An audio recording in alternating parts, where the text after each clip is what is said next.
नमस्ते मेरे प्यारे स्टूडेंट्स और एक्स स्टूडेंट्स, बाकी जो बराबर वीडियो देख रहे हैं और मुझे मैसेज करके बता रहे हैं कि उन्होंने क्या देखा, क्या उनको अच्छा लगा। और रिव्यूज़ की मैं मांग करती हूँ। वो जो कमियाँ होती हैं कभी न कभी वो मुझ तक पहुँचती ही हैं। हम लोग बीए पार्ट सेकंड के सेकंड पेपर में कुछ चीज़ों को पढ़ चुके हैं, बहुत सारी चीज़ें अभी बाकी हैं। तो जो पढ़ चुके हैं और जो बाकी है उनमें से हम दोनों की बात अगर करें तो हमारी जो किताब है उसमें से हम पहला चैप्टर पढ़ चुके हैं। एकांकी की किताब, नाटक अभी हमने नहीं शुरू किया है। एकांकी के जो 10 चैप्टर हैं, 10 में से 5 चैप्टर पर मैं आपको अलग अलग वीडियो दे चुकी हूँ। प्रत्येक लेसन के निबंधात्मक प्रश्न का उत्तर उसके जरिए आप तक पहुँच चुका है। 1 तोले अफीम की कीमत, साहब को जुकाम है, बहुत बड़ा सवाल, आत्महत्या के विरुद्ध और समर्थ को नहीं दोष को सही। काफ़ी सारी चीज़ें हम कर चुके हैं। उसके बाद फिर इन एकांकियों पर हम आए शुरू से कि इनके महत्वपूर्ण गद्यांशों की व्याख्या करें, जिससे कि व्याख्या और छोटे प्रश्नों का उत्तर निकलकर सामने आ सके। 8 नंबर की व्याख्या और 2 नंबर के छोटे प्रश्न। इस सिलसिले में अभी हम फिर से शुरुआत की तरफ से जाके 1 तोले अफीम की कीमत और साहब को जुकाम है, इन दोनों एकांकी के महत्वपूर्ण गद्यांशों की व्याख्या कर चुके हैं। तीसरा हमारा एकांकी है जगदीश चंद्र माथुर द्वारा रचित मकड़ी का जाला। बड़े प्रश्न का उत्तर मैं बता चुकी हूँ कि मैंने वीडियो डाल दिया। अब हम सिलसिलेवार लाइन वाइज पंक्ति दर पंक्ति इसको शुरू करेंगे। जगदीश चंद्र माथुर हिंदी एकांकियों में और नाटकों में एक अत्यंत प्रसिद्ध नाम है। ICS अधिकारी थे ये, उसके बावजूद इन्होंने सबसे अधिक तल्लीनता उस काम के साथ लिटरेचर को दी। तो आप समझ सकते हैं कि इनका लिटरेचर से कितना जुड़ाव था। दशरथ नंदन, पहला राजा, शारदिया और कोणार्क, ये इनके 4 अत्यंत महत्वपूर्ण नाटक हैं। रीढ़ की हड्डी इनका बहुत ही प्रसिद्ध एकांकी है, जो अलग अलग समय में सिलेबस में इंक्लूड रहा है।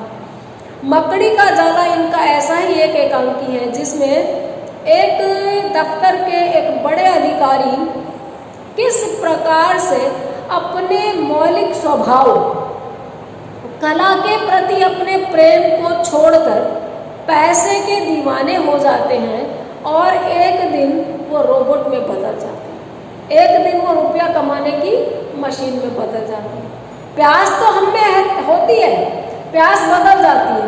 नदियों के, झरनों के प्रवाह से मिलने वाला आनंद हम पार्टी फंक्शन में शराब के दौर में ढूंढने लगते हैं। गीत संगीत, गजलों, कविताओं को छोड़कर हम फुहड़, शोर शराबे को अपना संगीत समझने लगते हैं। यानी चीज़ें खत्म नहीं होती हैं, रूप बदल लेती है और कुत्सित रूप बदलती है। जिस दिन इंसान पैसे कमाने की मशीन में बदल जाता है, उस दिन वो अपने अंदर के बच्चे को मार डालता है। पैसा बहुत ज़रूरी है, लेकिन पैसा सबसे ज़रूरी नहीं है। मैं जानती हूँ तरक्की बहुत ज़रूरी है, लेकिन तरक्की ही ज़रूरी नहीं है, तरक्की भी ज़रूरी है। पैसे कमाने के रास्ते में अगर जिंदगी दांव पर लगती हो तो वो रास्ता छोड़ देने लायक होता है। जिंदगी का मतलब क्या है? जन्म लेना, खाना पीना और एक दिन मर जाना। अगर ये मतलब है तो वही बात कहूँगी कि many people die in age of 25, only buried in 75। मर तो बहुत से लोग 25 साल की उम्र में ही जाते हैं, बस उनको दफनाया 75 साल की उम्र में जाता है। भोलानाथ की तरह हमारे इर्द गिर्द भी बहुत से लोग होते हैं जिन्होंने जीवन में कहीं बाहर की यात्रा नहीं की, अपनी पत्नी और बच्चों के साथ बाहर नहीं गए। पत्नी के संदर्भ में तो ये कहूँ ही क्या कि वो अपने पति और बच्चों को घुमा के नहीं लाई, उसके लिए तो दुनिया अभी सही मायने में खुली भी नहीं है। आज़ादी की जो वर्षगांठ हम मनाते हैं, औरतों के लिए सिर्फ वो ध्वजारोहण का दिन हो सकता है, वो भी बहुत कम औरतों के लिए, बाहर की दुनिया उनके लिए भी नहीं है। और ये जो मर्दों की दुनिया है, इसमें भी वो सिर्फ पैकेज बन के रह जाते हैं। इतने से इतने बजे काम करना है, इतने से इतने बजे ये करना है। उन्होंने लास्ट टाइम पूरी रात थिरकते हुए जिंदगी को कब देखा था, आखिरी बार बारिश में कब नहाए थे, तितलियों फूलों भंवरों से उनका साबका कब पड़ा था, ये सोचेंगे तो वो सोचते रह जाएंगे, उत्तर नहीं मिलेगा। यही हमारे इस एकांकी की थीम है, यही इसका मूल बिंदु है कि अपनी आत्मा की आवाज़ को हमें दबाना नहीं चाहिए। हमारी आत्मा, हमारी अंतरात्मा, हमारी चेतना सौंदर्य के सृजन के लिए और सौंदर्य के दर्शन के लिए बनी है। ये बड़े बड़े लफ्ज जिनको हम तरक्की कहते हैं, विकास कहते हैं, ये असल में विनाश के प्रतीक होते हैं। हम जितने अधिक विकसित होते हैं, प्रकृति से उतने ही दूर चले जाते हैं। इस एकांकी में एकांकीकार की यही पीड़ा है। एकांकी हम शुरू से पढ़ेंगे। भोलानाथ एक मैनेजिंग कंपनी के डायरेक्टर हैं, एक उनके सेक्रेटरी हैं और एक चंद्रभान नाम का युवक है जो उनसे काम मांगने के लिए आया है। उसका इंटरव्यू है। हम एकांकी शुरू करते हैं। स्टार ट्रेडिंग कंपनी के मैनेजिंग डायरेक्टर मिस्टर भोलानाथ के घर का ऑफिस, जो कभी कभी सिटिंग रूम का भी काम दे देता है। कमरा उसी तरह सजा हुआ है जैसा एक ऊंची तनख्वाह पाने वाले ऐसे अफसर का होता है जिसे मकान सजाने का कोई खास शौक नहीं है। सामने वाली दीवार पर दाहिनी ओर खिड़की में नीला पर्दा, तरह तरह के कैलेंडर टंगे हुए हैं, मानो इस बात की घोषणा करते हो कि मिस्टर भोलानाथ इतनी सारी कंपनियों में हिस्सेदार हैं। घड़ी भी है। आगे की तरफ ऑफिस टेबल है, लेकिन सेंटर में नहीं, कुछ बाईं तरफ 2-4 अच्छी पॉलिशदार कुर्सियां रखी हैं। खिड़की के पास एक छोटी मेज पर रेडियो सेट है। मिस्टर भोलानाथ ऑफिस चेयर पर बैठे हैं, बाएं हाथ में सिगरेट और दाहिने में फाउंटेन पेन। उम्र कोई 45 वर्ष, माथे पर झुर्रियां, चेहरे से व्यावसायिकता और अनुभवशीलता टपकती है। पास में खड़े हुए क्लर्क कागजात दिखा रहे हैं और भोलानाथ दस्तखत करते जा रहे हैं। इतना हिस्सा व्याख्या में नहीं आएगा, ये मोटे काले अक्षरों में ब्रैकेट में लिखा हुआ है। दृश्य काव्य में यानी नाटक और एकांकी में ये हमें मिलेगा। ये फिर जब व्याख्या नहीं आएगी तो लिखा क्यों जाता है? क्योंकि नाटक और एकांकी का होता है मंचन। तो जब पर्दा उठे तो क्या चीजें किस सिचुएशन में रखी हुई हो, कोई व्यक्ति कैसे बैठा हो, टेबल कुर्सी किस दिशा में हो, व्यक्ति के हाथ में क्या चीज है, ये सारे का सारा डायरेक्टर जब नाटक का मंचन करे तो अभिनेताओं और मंच व्यवस्था के साथ में ये समन्वय हमको बताने के लिए होता है। नाटककार तो नाटक लिखने के बाद अमर होता नहीं है, शरीर उसका एक दिन कालकवलित हो जाता है, अपनी रचनाओं के माध्यम से वो जीवित रहता है। उसकी उपस्थिति में या उसके जाने के बाद जब जब नाटक का मंचन होता है तब तब ये मोटे काले अक्षरों में जो लिखा हुआ हिस्सा है वो काम आता है दिशा निर्देश, रंग संकेत, ध्वनि व्यवस्था के संदर्भ में। तो यहाँ पर भी उनका कमरा दिखाया गया है। कमरा ऑफिस है। ऑफिस में खूबसूरत 4 पॉलिशदार कुर्सियाँ हैं, एक तरफ घड़ी है, एक तरफ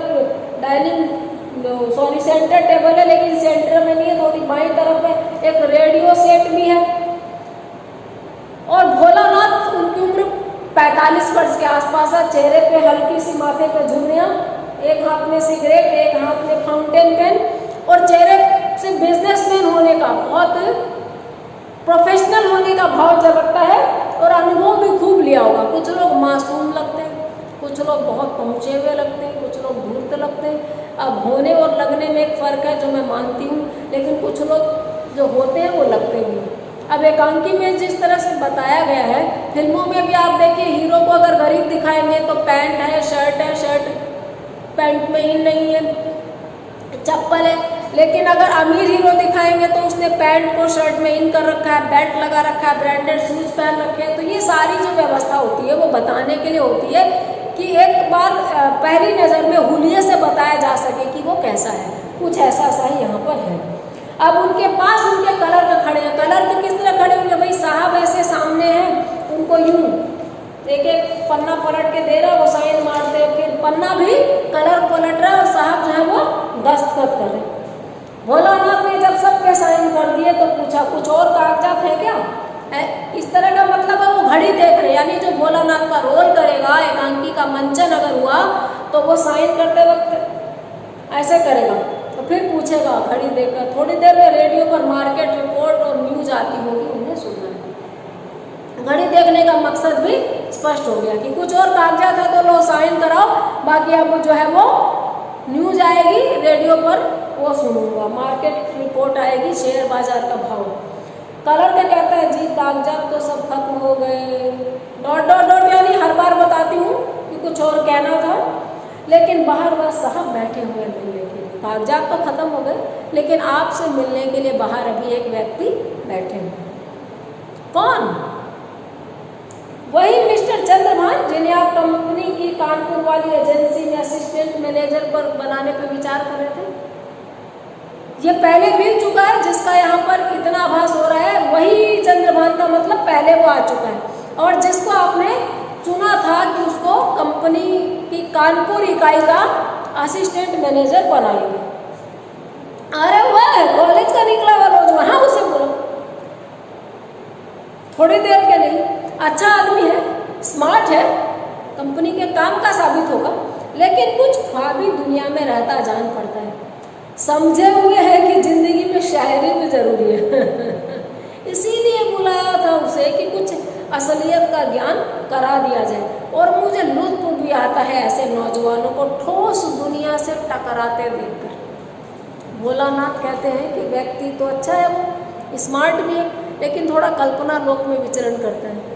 उसको लगता है कि जिंदगी जो है वो शेर व शायरी में भी निकल सकती है, और उसको इस बात का घमंड है कि वो बहुत प्रोफेशनल है भोलानाथ को, और वो नौजवानों को रास्ता दिखा सकता है। उसकी नज़र में ये भटके हुए की निशानी है कि कविता, कहानी, किस्सों में भी आदमी का ध्यान रमता है। कहता है यथार्थ हकीकत का ध्यान कराने में मुझे बड़ा आनंद आता है। आप एकदम आराम से, और अचानक कौन बोलेगा भैया यहाँ फुले फुले ना घूमे भाई, यहाँ ना अंडे तन्ने के फिर अगले घर के यहाँ झाड़ू है। अब अगले घर क्या होगा क्या नहीं होगा वो नहीं पता, लेकिन एक प्रकार की आशंका, एक प्रकार का अनिश्चित भय हमेशा के लिए डाल देने की चेष्टा में बहुत लोग मिलते हैं। तो ये भी नए एम्प्लॉय को एक डर दिखाना चाहता है कि अगर उसने कविता, गीत, गजल, शेर और शायरी में अपने को लगाया तो वो टिक नहीं पाएगा इस व्यवस्था में। वो एक सफल व्यवसायी, सफल मैनेजर नहीं बन पाएगा। सीधे आओ सीधे जाओ तभी तरक्की होगी। कहता बुलाओ उसको, टाइम तो ज़्यादा नहीं है, थोड़ी देर।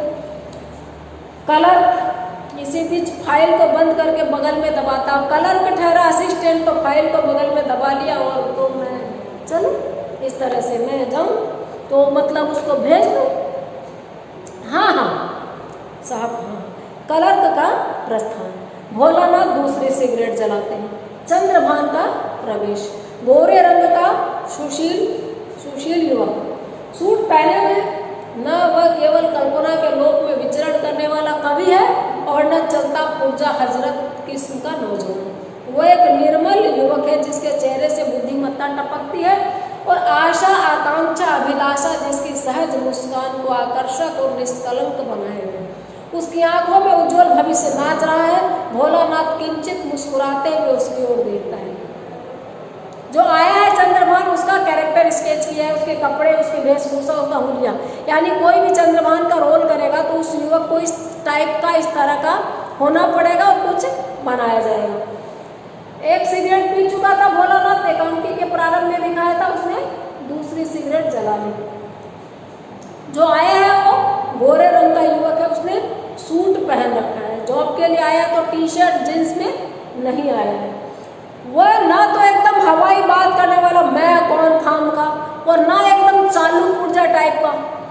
कई बहुत ज़्यादा बातूनी होते हैं और लंबाजी करते हैं, बतौलेबाजी, जुमलेबाजी, वो अलग से पहचाने जाते हैं। और कई बिल्कुल ही भोंदू दिखते हैं, वो अलग से पता चलता है। ये वैसा नहीं है, ये निर्मल हृदय युवक लगता है, पवित्र विचारों वाला सीधा साधा इंसान लगता है। पवित्र विचार कैसे होते हैं मुझे नहीं पता, पर एकांकी के हिसाब से वो निर्मल युवक है। उसके चेहरे से बुद्धिमत्ता टपक रही है। मेरे चेहरे से तो कभी बुद्धिमत्ता नहीं टपकी आप लोगों को, लेकिन एकांकीकार कह रहे हैं कि उसके चेहरे को देख के लगता है कि बंदा होशियार है, समझदार है।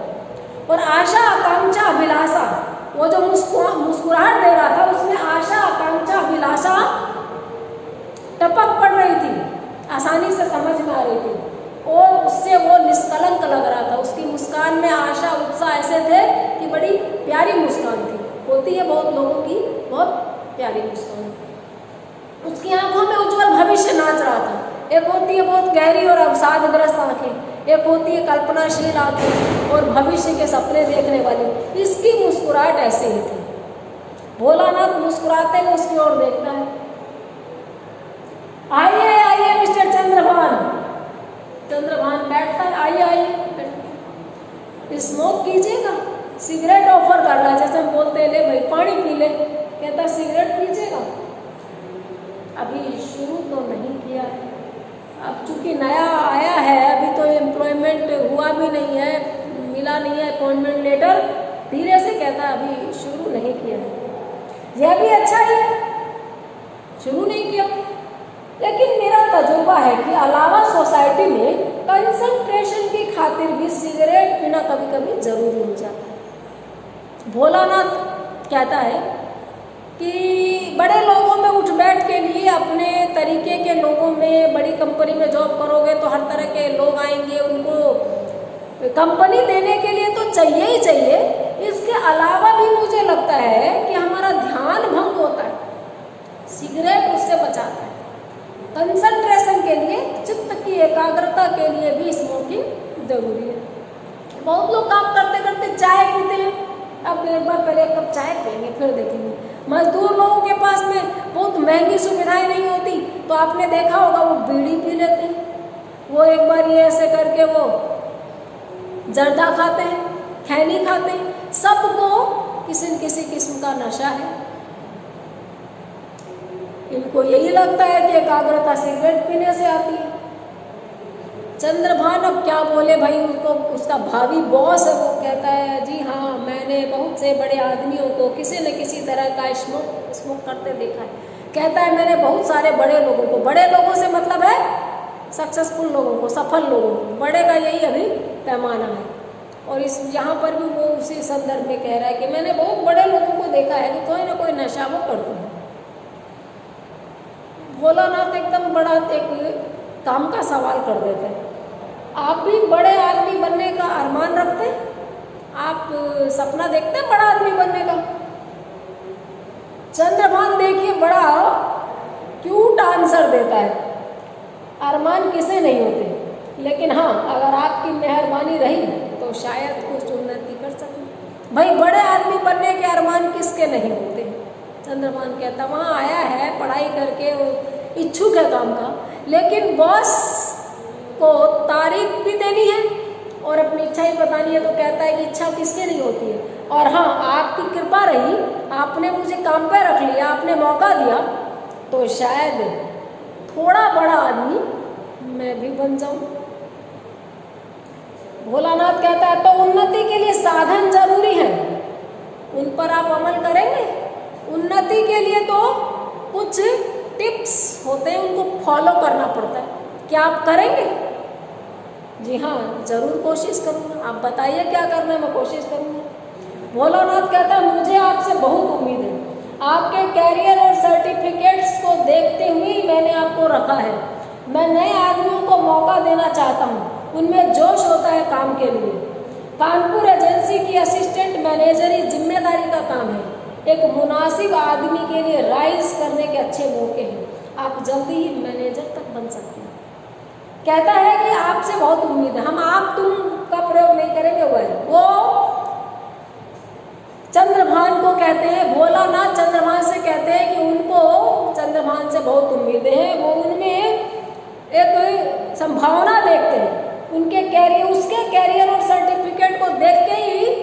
भोलानाथ ने उसको रखा है, और वो नए आदमियों को मौका देना चाहते हैं क्योंकि नए आदमियों में जोश होता है काम का।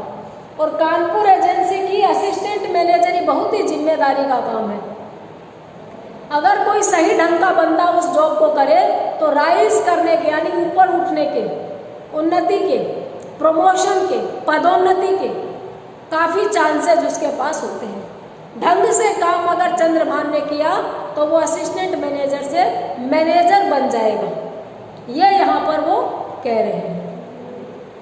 चंद्रभान कहता है मैं आपका बहुत आभारी हूँ, मुझे उम्मीद है कि मुझे आपसे हमेशा सीख मिलती रहेगी। एकदम से जो लैंग्वेज होनी चाहिए भार व्यक्त, मैं आपका आभारी हूँ और मुझे लगता है कि आप मौका देंगे तो मैं कुछ ये आपकी उम्मीद पे खरा उतरूँगा और आपसे सीखने का मौका मिलेगा। हम लोग बोलते ही अपने बॉस को बोलना भी चाहिए कि सर आपके सानिध्य में सीख रहे हैं, सीखेंगे। अभी तक की बातचीत में कुछ भी आपत्तिजनक हमें नहीं मिला है, जबरन सिखाया जाने वाला नहीं मिला है। आगे की बातचीत में वो चीज़ें आएंगी, लेकिन आगे की बातचीत हम अगले वीडियो में बनाएंगे। आज इतना ही। मैं बस चाहूँगी कि आज इस वीडियो को आप ध्यान से देखें, आराम से देखें और जुड़े रहें, कनेक्टेड रहें। Have a nice day. Thank you.